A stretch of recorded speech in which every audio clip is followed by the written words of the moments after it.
Question DS. X to the whole power of n squared minus n plus 3 whole over x to the whole power of n minus 3 whole times n plus 2. Condition 1, n equals 2. Condition 2, x equals 3.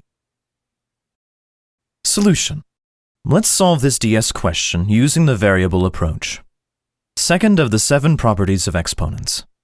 Division of the same base numbers with the same or different exponents is simply subtraction of the exponents. So, a to the power of m over a to the power of n equals a to the power of whole m minus n. Let's apply the 3 steps of variable approach. Follow the first step of the variable approach by modifying and rechecking the original condition and the question. In 30% of these cases, we can solve the question at the first look by modifying and rechecking the original condition and comparing it with the statements given in the conditions. Thus, x to the whole power of n squared minus n plus 3 whole over x to the whole power of n minus 3 whole times n plus 2, that becomes x to the whole power of n squared minus n plus 3 whole over x to the whole power of n squared minus 3 times n plus 2 times n minus 6, which becomes x to the whole power of n squared minus n plus 3 whole over x to the whole power of n squared minus n minus 6.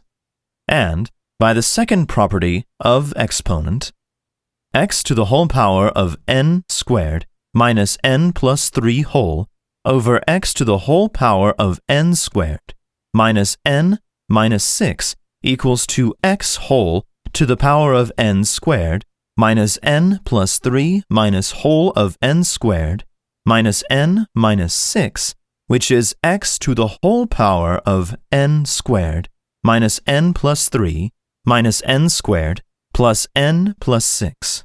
We can cancel out n squared whole minus n on exponent.